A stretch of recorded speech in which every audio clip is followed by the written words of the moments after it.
Welcome. In this video I will show you how to change display resolution on your Asus ROG Xbox Ally X device.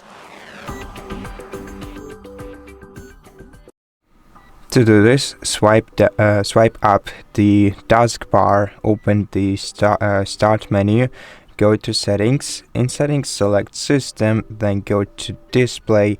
In display, swipe down to display resolution and then select one of the available values that you see right here.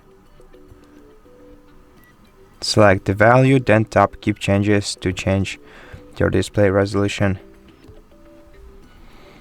And so that's how you do it. Thank you for watching this video. If you liked it, please consider subscribing to our channel, leave us a like and a comment below, and I'll see you in the next one.